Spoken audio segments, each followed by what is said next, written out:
Welcome back to the Human Ecology Project. Today features our beloved friend and one of our heroes, veterinarian Dr. Alice Brough. Now, Alice has got an incredible story to share with you all. She's actually a fellow activist and features in the End of Medicine documentary, apart from many other things you'll find her online. But today, Alice is going to be sharing with you all why she stopped trying to reform animal agriculture from within the industry, given its immense systemic problems with animal welfare, with public health and antibiotic resistance, environmental racism, environmental pollution and destruction. I could go on and on. It's just a phenomenal story that Alice is going to share with you. So Alice now is our hero, advocating for animal rights, human rights, public health, environmentalism, and she's also pressuring the UK government to make policy changes to prevent future pandemics and, very important, continued antimicrobial resistance. And this is caused by animal agribusiness practices. So we have so much to share with you. And I want to say a big warm welcome, Alice, to you from Bill and I. Yes. Thank you very much. Lovely to be here. Thanks for having me. No, it's great to see you again. Like many people, you weren't born a vegan, right? And No, and and absolutely not. and not only that, but you were working in the animal industry, particularly the pig farming industry. And now you're full time and working in animal protection movement.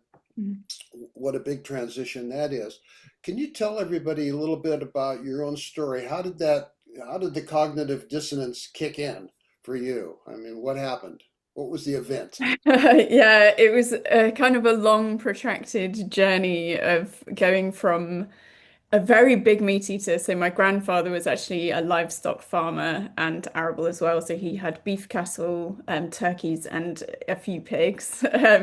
So very heavy sort of farming community family growing up. I had kind of meat in every meal. I was one of those that thought it was not really a meal if it didn't have meat in. So yeah, I grew up always wanting to be a vet. I was working on farms every school holiday kind of thing. And I really loved kind of that, the physical aspect of the work and being part of that community.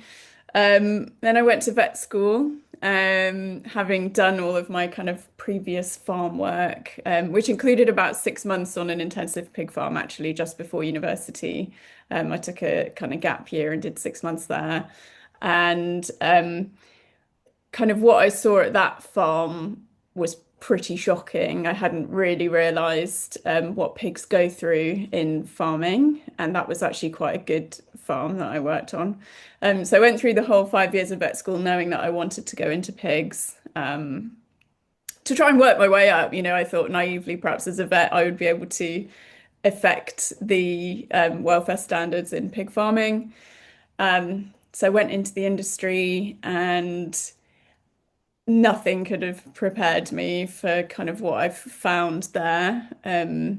I had hundreds of farms under my care, so every kind of size and system of farming, all the, nice welfare label, high welfare, free range, organic, etc., as well as the huge factory farms, which made up kind of the biggest proportion, and also slaughterhouse work. And I think I kind of went through a phase of buying better, so trying to get hold of organic meat, and then I would go to an organic farm and find the same horrendous welfare issues on those farms, the same disease, the same kind of injury, neglect, genetics, which are hugely damaging to pigs. And so I kind of did 2 years where I was trying to work out how to make this better and how to make better choices. Um, and I think there was one moment that really stuck with me. It was kind of a build-up of lots of horrendous moments, to be honest. I was having to shoot pigs every day, for welfare reasons, really. So like cannibalism and widespread disease. Um, and this was getting more and more distressing. And I was also having to kind of pander to the industry a little bit in that I would be called out to a farm to shoot healthy pigs and perform post-mortem examinations to see why they weren't being as productive as the farmer wanted them to be. So there was a lot of kind of ethical dilemmas, moral kind of, I'd get back in my car at the end of the day and have a real serious kind of dissociation thing because I was Mhm. like, I've gone into this job to help animals, and actually, I feel like I'm part of this horrendous system, and I can see very clearly that the animals are suffering awfully, and there's not a lot I can do about it. And I think I can really clearly remember one farm where I had to shoot a number of pigs because they had gone kind of skeletal with gastrointestinal disease. Um, and she kind of looked up as I was doing it and looked me in the eye. And that was just it for me, I think. Yeah, none of it was none of it was great, but I can just really picture her Yeah. little eyes looking up at me. And I thought, why am I paying for that? Like paying to traumatize myself in the choices that I'm making. So I stopped eating animals and because I'd done mixed practice before I went solely into pigs, so I'd seen all the, dairy farms, sheep, cattle, etc., everything else, and never really found anything great to write home about. And yeah, so I went vegan, but I did it kind of slyly under a veganuary as like a bit of a launch, so that I didn't offend my clients and my colleagues. And yeah, then I carried on for another 2 years in the industry as kind of closet vegan. I mean, even as you're saying there, of course, the emotional impact for you when you had that real connection with that little piglet or pig, and it's looking you in the eyes and you see it as a being, a human being. And I completely understand you thought you could help by being in that industry to make it better, to make the welfare better. But apart from anything else, it's very brave to what, you've come through and what you're doing. But you also had your own health issues, Alice, because of the filth and the conditions that these animals are kept under. You contracted avian flu yourself, which actually kills humans, right? You've had serious issues with PTSD, which I can understand, you know. Um, do you want to touch a little bit on that before we move on? I mean, because I think it's important when someone like you who's been in such a profile job working with these animals at the source, what you had to endure for them, and I know you were putting some of the pigs down to put them out of their misery, I mean, unbelievable what you've actually had to deal with. Yeah, absolutely. Sorry if I'm jumping about as No, well. no, no, It's just No. it's like it's fine. quite It's very good. an emotional Sure, thing to talk about. sure. So sometimes I dip between, but yeah, health wise, certainly, obviously, mental health was a thing that Hmm. kind of declined over the 4 years, and yeah, I still struggle with that. It's like PTSD essentially, and PITS, which is like perpetrator induced Sure. traumatic stress, because I was obviously having to do horrible things. But yeah, physical health. So I didn't catch avian flu as far as I'm aware, but I got swine flu, which saw me hospitalized and basically unconscious, which is not, swine flu is not a notifiable disease in this country. So avian flu is, but swine flu isn't. And it is absolutely everywhere. It's a disaster waiting to happen, really. We obviously had the 2009 swine flu pandemic, which I think killed about 500,000 people. And that's when I got it as well. But I certainly saw on farms all the time flus being passed between the workers and the pigs, and the pigs and the vets, and it's everywhere. It's cycling through, but because it doesn't normally kill pigs, it's not notifiable. So it's kind of like nobody really knows the extent of it.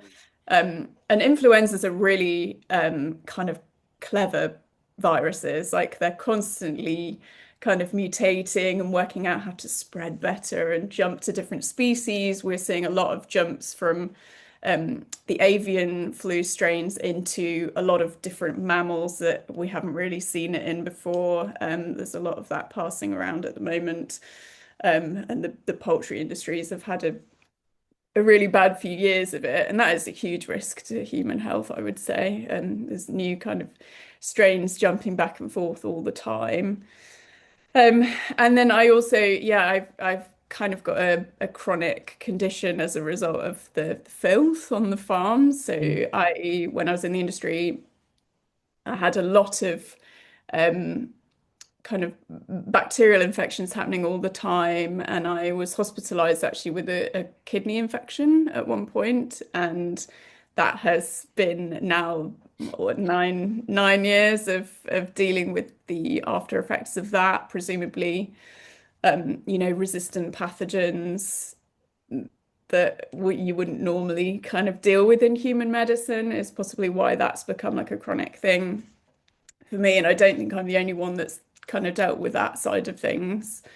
You see a lot of on the studies on MRSA, for example, a lot of that is coming out of these pig and poultry industries, particularly where they are so intensively farmed and crammed in. Yeah, so and then obviously like respiratory disease is another massive factor, and that's often, when you're looking at objections to factory farms, it's to try and prevent the people in the local area from dealing with a lot of additional respiratory disease. The farms are disgusting, like they're really, you walk onto farm and it hits you like a brick wall, and it's kind of you struggle to breathe in some of them. There's a lot of farms that I would go to, and I knew I wouldn't be able to go and have a run at the end of the day because my chest would be so tight and badly affected by the ammonia and the dust and the just kind of very hot, humid, dusty, like waste air. There's so much waste being produced by these animals because of the scale of the farming and how crammed in they are. It's a disaster for humans and the environment, really. Yeah. I And don't think, not to get, not sorry, Bill, not to get off the project of pigs, but even just as you're talking about the waste, I mean, the cow poop right now is just unbelievable. We're actually living in a sewage, right, from animal farming. I think I read the other day nearly 10 million cows in Britain alone, and each weighing 10 times as much as a typical human, eating 50% more kilograms of body weight. And the human sewage system is at breaking point, the pollution in the rivers and the seas. And no one's speaking about that either, except our friend George Monbiot. He's Yeah. speaking that out. So sorry, Bill, I interrupted you, but just while Alice was talking about, no, that's you that's know, that's important. Always it's how, not only what happens, but how we deal with the after effects of what happens, and yeah. I think that you touched on something there. I don't think there's many people that don't realize the intensity of the antibiotic use in the animal industry. Mhm. And people think of antibiotics, oh, yes, we have our antibiotics, but it's nothing compared with the amount of antibiotics that are used in animal farming, right? Yeah, 100%. I think it's, yeah, over 70% of antibiotics worldwide are used in farmed animals.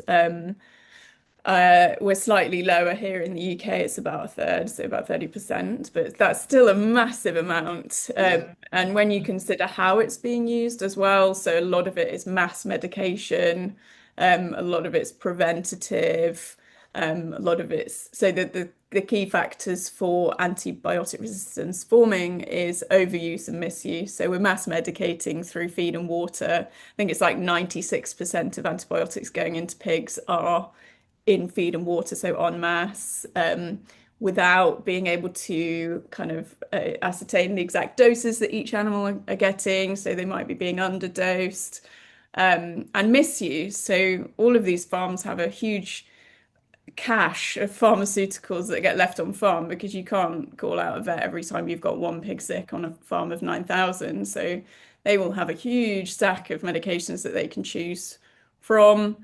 And part of my job as a vet was to give like medicine training, so to teach the farmers and workers what to look for in terms of disease and how to, which antibiotics would be appropriate for what, but they don't have a veterinary degree. And the number of times that I would advise something and write things down and write in reports and give proper training to come back 3 months later and find the exact same issue and they're still not using the correct antibiotic, or they're doing a day of one and then being like, oh, that hasn't worked, choose another one. So they're getting massively underdosed on lots and lots of different antibiotics, which is like it's just an absolute disaster from a human health perspective.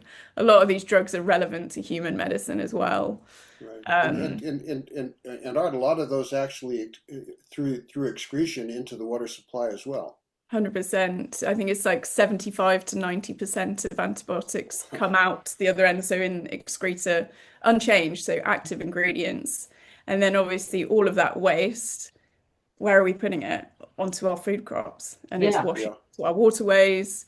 There is so much scope for environmental contamination with these active pharmaceuticals yeah. still present, and the pathogens that are, still in there, still learning to evade the antibiotics use of action. And a lot of those pathogens are zoonotic, so we can catch them as well. Exactly. And I think, we were chatting earlier about the prediction. I think right now it's like 5 million a year deaths from antimicrobial resistance. I think it would be great to just talk about that for a second. And Mhm. the latest data predicting reaching 10 million deaths by 2050. I mean, it's almost like we're heading back into the dark ages, right? In terms of life-saving modern medicine. We could be heading way back to the days before penicillin. What do you think about that? Yeah, I would 100% agree with that. Yeah. Yeah, the trajectory is going up, certainly on deaths in humans linked to antibiotic resistance. And then you factor in as well, kind of the emergence of new pathogens and the pandemic risk. You obviously then get increased secondary bacterial infections requiring more antibiotics and more deaths because there's more resistance. Mhm. I saw just a whole horrendous nightmare, really. And I think there's lots of deregulation happening as well. So, in the States, sorry to mention, the States, No, not great over there Yeah. at the minute on any yeah, front. But yeah, their antibiotic use in livestock is about 80% or more right. of their usage, and that's going up, and you're getting deregulation of kind of food safety standards and welfare standards and things like that. It's something that people really, really need to take seriously because it's going to affect everyone. If we Yeah. can't use antibiotics for simple, chest infections or UTIs or things like that, people will be dying from very, very simple things that we just take for granted. Oh, we can take a few pills and that'll be fine.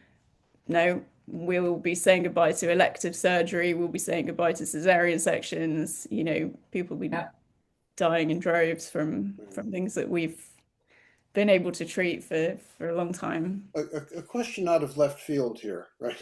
If Mhm. you Do you think that the part of the reason why this hasn't come to notice so much is because the lifespan of all of the farmed animals is so short in terms of their life expectancy that the full bad effect of the over medication is not really showing up so much in the animal itself.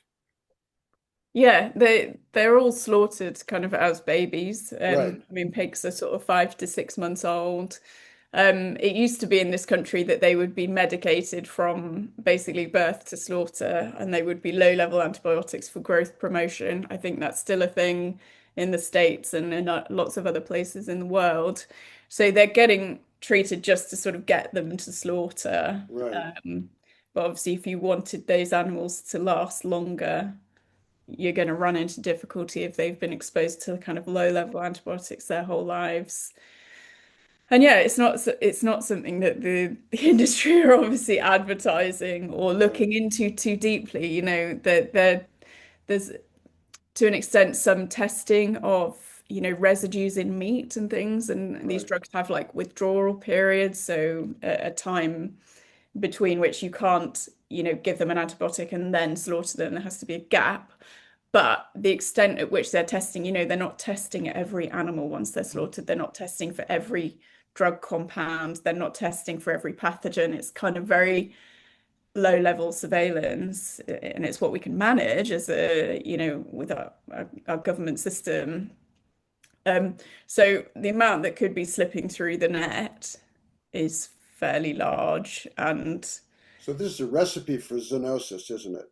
100%, Yeah. 100%. And yeah, I mean the government, we already spend billions a year on foodborne disease. Like there's already a lot of people getting sick from Yeah. pathogens on meat that's coming from, the slaughterhouses where they're opening up carcasses and there's contamination.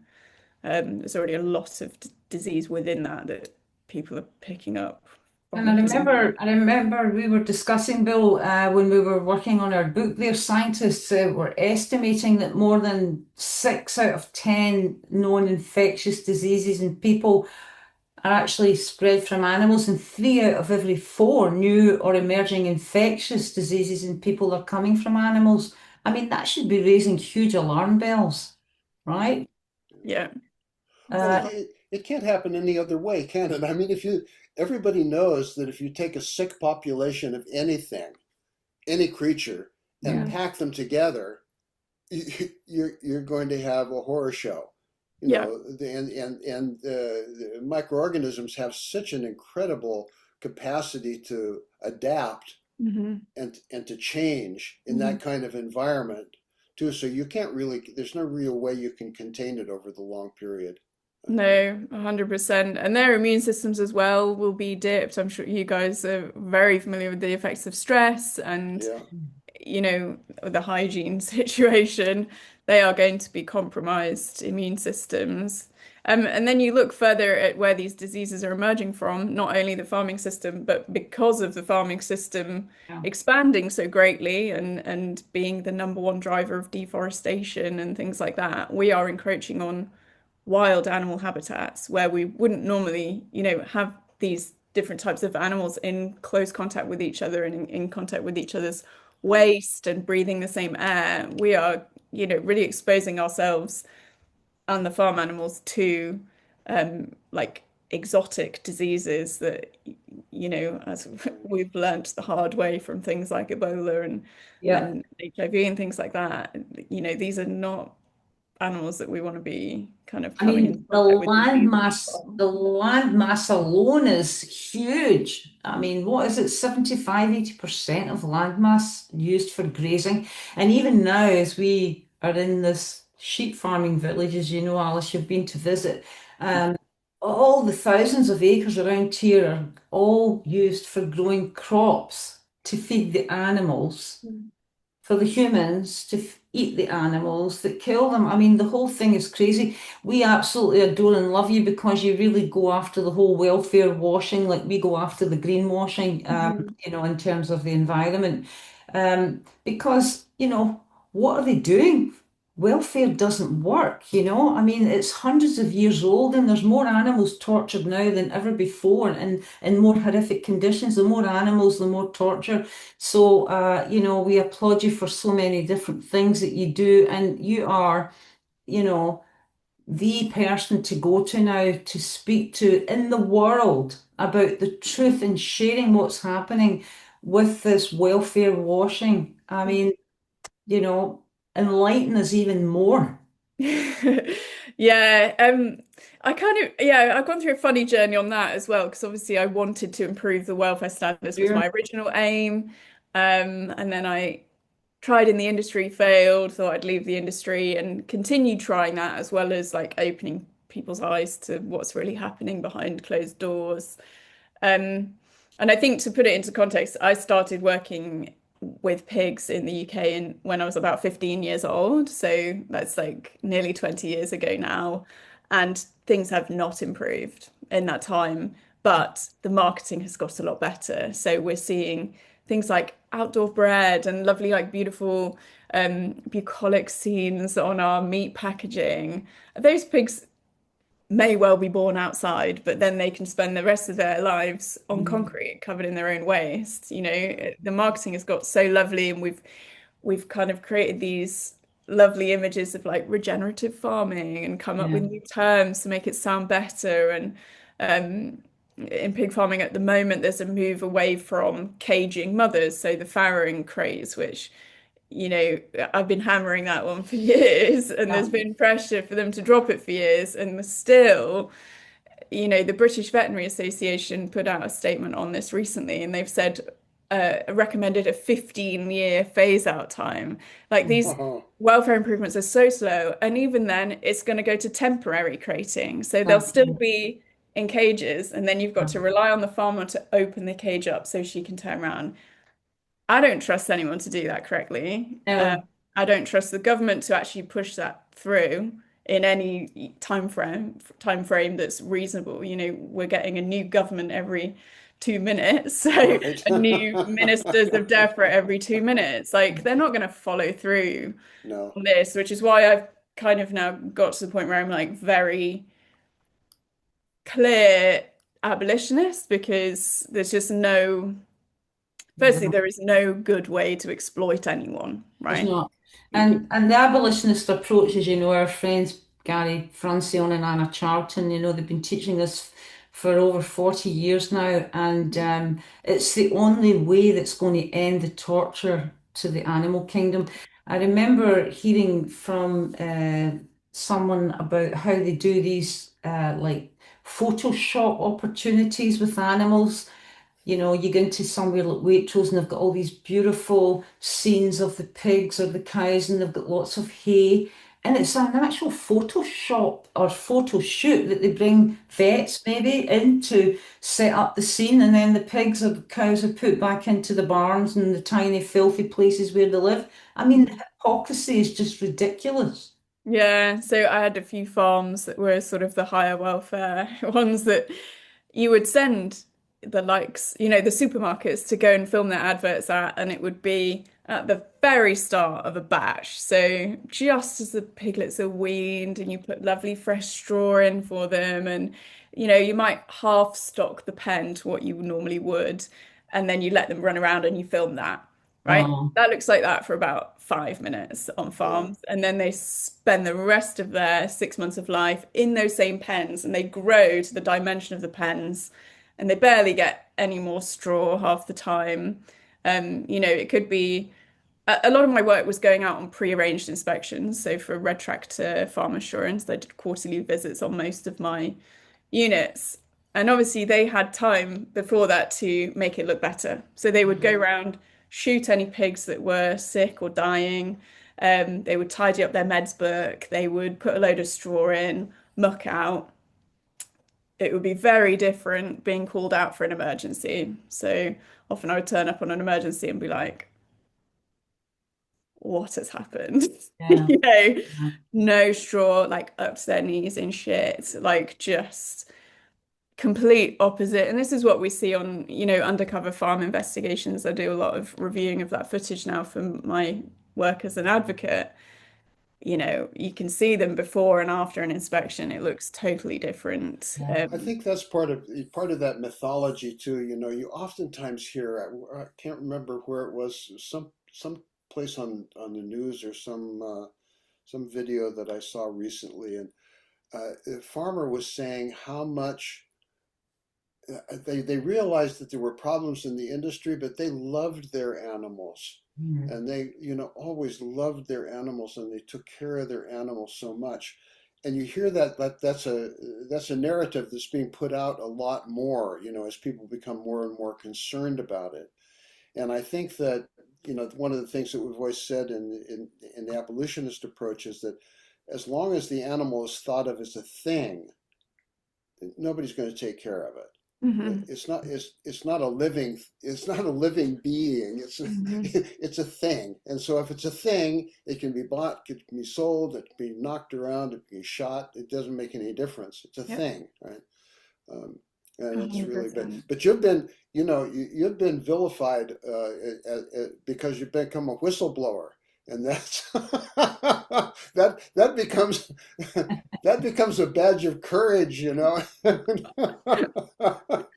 We bow down to you in admiration every day, Alice. Dr. Brough, we're like, Dr. Brough little So beer. they have No, have they sent out hit teams? No, not yet. I don't think I've gone big enough yet, but we'll see. It's like, I what? mean, I try to kind of, I've got a bit of an odd line in that I'm still going to, I'm still part of the Pig Veterinary Society, so I still go to their meetings every 6 months, and I'm still kind of engaged in that because I am technically still a pig vet. I still do clinical work for pigs on sanctuaries, so it's important that I stay kind of Right. within that circle so I know what diseases are circulating, what new vaccines there are, what, things to look out for on farms and stuff like that. So I still go to these meetings of people that I worked with for all those years. Um, and yeah, I'm not the most popular, let's say. Sometimes I sit on my own at lunch. But then there is like a bit of a kind of there's a small sector of them that are like, Right. actually, you're completely correct, and I'm really glad you're saying it, and it's very brave and whatever. And I think particularly the guys that are getting close to retirement, who are now, they haven't got their careers ahead of them, they're not reliant on Sure. maintaining those relationships with clients or the money. Like, I think those guys are looking back and thinking, oh God, yeah, that was really not great. I'm not the only person that's come out of this industry with PTSD, and I only did 4 years. You've got these guys coming out after 40, Right. um, and a lot of them not coping that well, I think. Like, Oh, wow. it's a hits pretty hard when you leave. It was bad being in the industry. And Hmm. that was, I was like crying between farms and having to kind of deal with the effect of it all right in front of me and doing it. But then when you really step back and reflect, that is a heavy, heavy moment. And then, Yes, for sure. you know, there's no way of going back on that. I feel like I'm going to spend my whole life kind of repenting and trying to, trying to make things better as a result. But I only did 4 years, so No, but I mean, look, the thing is, you had that moment, right? And it's moved you in another direction, and you're now a leader in this, being the voice, being the vegan vet. I don't know anybody else like you. And also, Alice, what about the vegan pet food? I mean, we have to all get behind that and put that out. I was reading an article about the amount of animals that are actually used for dog and cat food. It's horrific. It's again another massive, massive industry. yeah, it's a huge, unbelievable proportion of our livestock production is for animal food now, for pet Yeah, food, which I don't think people realize. A lot of it no, goes back into, you should definitely chat to Andrew Knight about this, but yeah, there's very good quality dog and cat food now that's yeah, plant-based and it's like perfectly formulated as long as you're feeding a complete diet. It's really brilliant. There's so much of that, I think, that people don't realize, both for pet food and also for the livestock feed itself. A huge proportion of our, um, the bottom trawling operations in the sea, a lot of that Yeah, bycatch and those small fish get ground up and fed to pigs, sure, chickens, salmon farms. yeah. Um, yeah. so it's this whole never-ending cycle. And I know a few people that are like, oh, I don't eat seafood because of what it's doing to the ocean. I'm like, oh, but do you eat pigs and chickens? 'Cause Right. it's all going into the same place, and now we're farming insects to go in there, like more potentially sentient I know. beings. It was so mad. I went to a pig vet meeting fairly recently, I think it was last year, and there's a whole section on the sentience of insects because of Wow. their potential as a feed ingredient for pigs. I mean, the sentience of pigs was not mentioned once during this whole conference, Wow. but it's Well, very, yeah, it's all yeah. very, In a very cou- interlinked and very crazy. in a couple of UN conferences, it's been talked about pretty extensively in terms of protein food for humans. So I mean, because it's a really inexpensive way to create animal protein. Eating It's mad. crickets, It's crickets, Mhm. mad. When crickets you were take up a on the step top. back, I like know. we're feeding protein to an insect to feed that protein to the I next know. animal to feed that Yeah. protein to us. Like, why don't we just eat the first section of Exactly. protein, like the Well, plant protein, which is there's no completely money to be delicious made and, there. you Yeah. know, free from all these harmful Yeah. additional items. And you know, all the anti-veganism nonsense that's out there, you know, I mean, there's so many whistleblowers coming from there, which is fantastic. These people were being paid per hour, you know, to set up fake accounts and vilify veganism. They went on a vegan diet. They were so ill, they had no energy, and it's all complete nonsense. So there's so many fake accounts out there. Look, the thing is, you know, Bill and I are the truth tellers, you're the truth tellers, all the wonderful friends and colleagues in our life that are out there doing the same work as us, whether they're nutritional scientists or biochemists or oceanographers, you know, there's a great army of truth tellers. And that's what we have to do. We have to get the truth tellers to push out together, right? And like for you, Alice, your witness, your testimonies and about, you know, what humanity is doing to animals, we've got to get that out to every corner of the world, out to the globe and get them to open their eyes. Vets, farmers, consumers, welfare organizations, with all their nonsensical free range and happy exploitation, it drives us insane. So I want to say to the world, listen up because Dr. Alice is on your case. Right? What do you Yeah, think of that? 100%. Yeah. Yeah, it's yeah, there's no good way to do it, and the ones that are claiming to be better, it's such a small number of animals under those better systems, and they are very poorly regulated, very Yeah. poorly enforced, and they still don't go anywhere near meeting the complex needs of these animals. You know, No. we've severely underestimated how intelligent and, you know, emotionally complex Oh, they are. Pigs, particularly, you know, comparable to a 3 to 4 year old human. You know, I think there's a lot of things that I look at now in farming that I think if we were to start doing it now, everyone would be like, absolutely not. We can't be doing that. But because we've been doing it for so long and yeah. it's been changing behind the closed doors and behind the marketing, yeah, it's just so important. When we were teaching in Galway for a year, and some of the pig farmers that were there, and some of the cattle as well, they came on we're on a program 4 weeks to vegan, which you're going to be presenting and teaching on sometime with us. And the 4 weeks to vegan is great because we give an overall. It's not just about having my delicious menus and foods and stuff. It's about presentation, understanding everything from soil, water, animals, you know, from your perspective. And I remember the pigs, you know, and they went vegan, the farmers, and these pigs, I'd go visit them every day, didn't we, Bill? And they would run out of their little pens and come down, and they're so intelligent. They sing to their young, you know, they're just so incredible. All animals are, but the pigs in particular, incredible. That's why they grow hearts with pigs for humans because they're the closest to us, right? Yeah, lots of pig use in medicines and Yep. for the army to practice first aid on is appalling.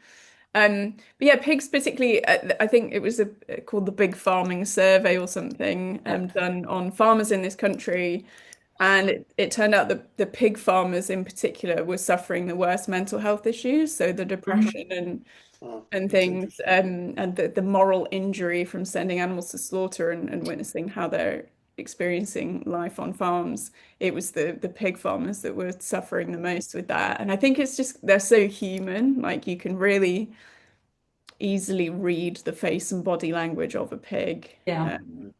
Yeah. Which I think is, you know, it's useful to help people to engage with animals, you know, having pigs in sanctuaries and having people able to go and interact with them and meet Right. them is a really important part of the kind of animal advocacy space, I think, because they're so like dogs as well, and we absolutely love dogs. Yeah, they follow you around Yeah. and play with each other. I think it's an interesting insight into the whole animal food consumption thing because if people had to actually go out and raise the animal and kill the animal itself, particularly since there's no need for that anymore. I mean, there were times historically where there was probably need for that, or not probably, there were need for that. But in terms of modern society, I mean, I think that really a huge percentage of the population would just say, "Oh no, no, no, no, no, no, no, not going to do that," right? I've seen this little pig That, grow up, and then I'm going to kill it Yeah. and butcher it and mhm, do all the rest. No, not mhm. going to happen. Right? We want somebody else to do it Yeah, and as not far see away it. from us as possible. Don't want to see it, Yeah, ideally. behind Yeah, closed doors. and I think there's so much. God, we're at a wild time in humanity, aren't we, generally, in terms of being really faced with these massive issues of visibly seeing oppression of others, Mhm. exploitation of others. We've got children slaving in the Congo for our iPhones. We've got Exactly. genocide. We've got oppression. We're being faced with all of these things. There's a real kind of rise in feminism and things like that. And these are all key values which are seated in treating others as you would want to be treated, or not treating others badly because they're different. And that is kind of the key principle of Right. veganism. Exactly. It's a time where I think we all need to kind of sit back as humanity and work out what matters to us, Yeah. values wise, Yeah. what matters to us in terms of, do we want clean water and clean air, or would we prefer the taste of a dead animal on our plate? Yeah. Yeah. Do we want trees, or do we want a meal that House. lasts Yeah. 20 minutes? Exactly.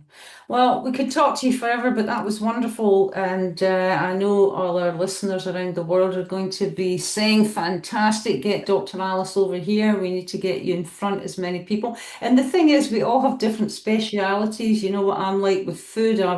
I've got to get people to taste real delicious plant-based food. That's what, because, at the end of the day, Alice, most humans are me, myself, and I. What is it for me? I want to.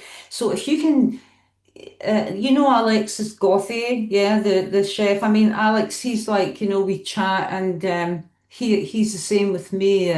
We got to have delicious tasting plant-based food meals for people, because they want to satisfy their palate pleasure, and you don't need to do it with animals. So we look forward to having you join us at the Oxford Literary Yeah. Festival. Yes, And I'm all so our excited. all our buddies will be there, and we'll have a wonderful time. And come soon again for lunch. I Yes. will, thank you. Actually, I was going to tell you, my granny made a meal from your book, the mushroom Oh, stroganoff, cool. the other night, and it Oh. Oh, wonderful. went down very well. My granny is vegan, by the way. She went Oh, vegan well done, around Granny. Oh, 80 years old, so it's possible for everyone. Exactly, exactly. Never absolutely. too late. Never too late to change. And the thing is, we don't go about blaming people. Look, like most people, we're born into a culture that we're fed meat, dairy, fish, eggs, dairy. Their parents were born into the culture. Their parents, it's not the thing about veganism being. It's just not what we're born into. So we have to educate people, and we got to just keep changing and shifting one at a time, and we will get there. So. We thank you for your fantastic work, your activism, Alice, and Yeah. we look forward to seeing you soon. Thank you, and thank you for Take your care. fantastic work as well. It takes all angles It to It does. absolutely people does. Yeah. It does. reach All it. Good to right. see you again. Take Well, care. Enjoy thank the you so day. much. Bye bye. Bye.